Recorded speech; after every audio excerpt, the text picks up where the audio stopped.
Two interesting things happened last night in the Houston win over the LA Clippers. There was Doc Rivers getting a tee and Austin Rivers going, tee him up. He needs to calm down. That was funny, right? Little father-son back and forth.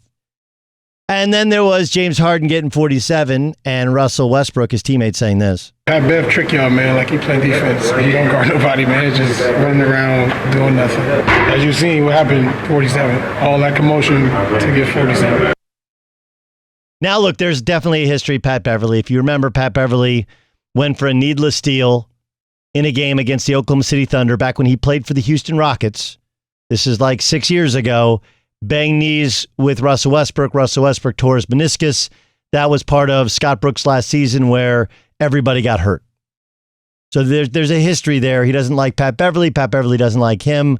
And now, of course, he's playing for a team. But he's actually right. Right?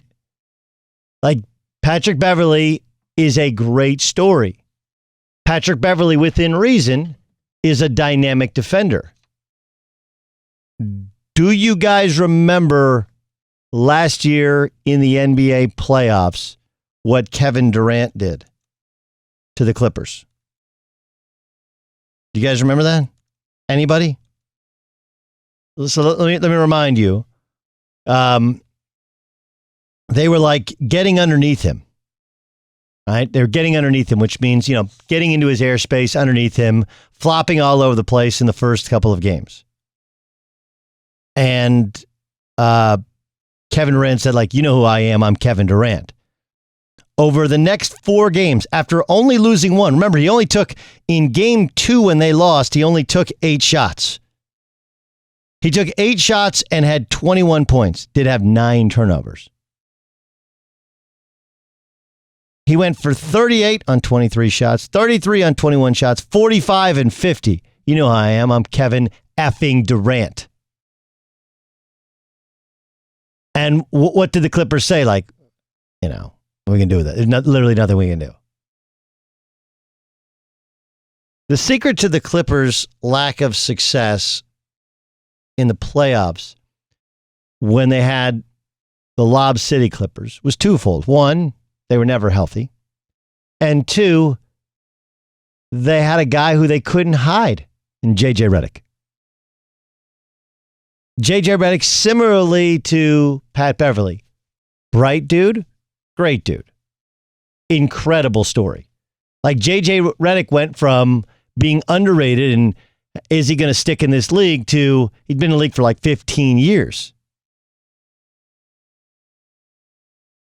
And so that's what we do with Pat Beverley. Pat Beverley bounced around, left Arkansas early, bounced around, goes to the Ukraine, goes to St. Petersburg, in the league, out of the league. Hooks on with the Rockets. You can't win a championship, NBA championship, if Patrick Beverley is a 35-minute-a-game guy. And Russell Westbrook knows it. And I think the Clippers, if they don't know it, they're going to soon know it. It's really, really, really hard to hide a guy. The guy the Golden State Warriors hid defensively is Steph Curry. And the difference in Steph Curry and what he does offensively in Patrick Beverley is night and day, right? Now, Pat Beverley plays hard. He's tough. He's a great character guy to have in your team. And if he's going against bench players, he can be really effective. And occasionally against the starter, he can be effective. But if every night you're going to roll out Pat Beverley and say, hey, we're the best team in the NBA, no, you are not. It's a fundamental flaw. Why does Pat Beverley's teams keep losing in the playoffs? He's not the sole reason, but the inability to hide a guy he's small. Right? Really, that's kind of what it comes down to. He's not a dynamic passer. He can make shots, and he's a tough cover, but he's not you have to guard him 40 feet from the hoop. Not Klay Thompson. He's not Steph Curry. He's not Lou Williams as a scorer. And even Lou Williams, you can't win with Lou Williams as a starter because he's just a high-volume guy that has to go against backups and sometimes against starters. And if he's not hitting, he doesn't have a ton of value to you. So it's like in college basketball. Like you have a low major guy who transfers up and plays at a high major level. And eventually that usually gets exposed. It's hard to cover. It's hard to cover those guys. There's a reason that they bounced around the NBA. It's not like the NBA didn't like Pat Beverley as a human being. As a human being, he's amazing. He has toughness. He has character. He is a good teammate. He plays hard. He's just a little combo guard.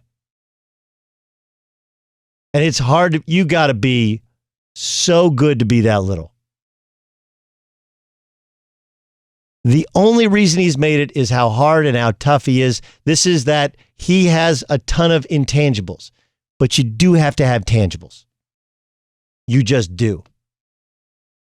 You know? It's the Isaiah Thomas, and Isaiah Thomas obviously now is a shell of himself since the hip surgery, but I mean, the Celtics knew they couldn't win big long-term with him because you can't hide him on defense. And in order to hide him on defense, he's got to give you a 30 a night on offense, which he was doing. That's really the only way. And even that, they were going to lose to the Bulls. Remember, they were down 2-0 until Rondo got hurt. So how this will be relayed is Gottlieb hating on a guy who made the NBA, and he didn't. That ain't it. Here's what it is. Guy that makes the NBA, makes an all-defensive team, incredibly tough, incredibly likable, really good player. I'm not saying he can't be a good part of that team. But to be a starter, a 35-minute-a-game guy, like there's a reason Russell Westbrook won the MVP and Pat Beverley had to go to St. Petersburg in Ukraine. There's just a difference. And that's why Russell Westbrook's sitting there going like, he runs around like he's doing something. Dude just dropped 47 on him. Do you guys remember what Kevin Durant did to him? There's a ceiling there. Hi, I'm Doug Gottlieb from Fox Sports Radio, and you need to subscribe to the Fox Sports Radio YouTube channel where you can hear and see me. Why not? Plus, everybody else who's awesome here on Fox Sports Radio.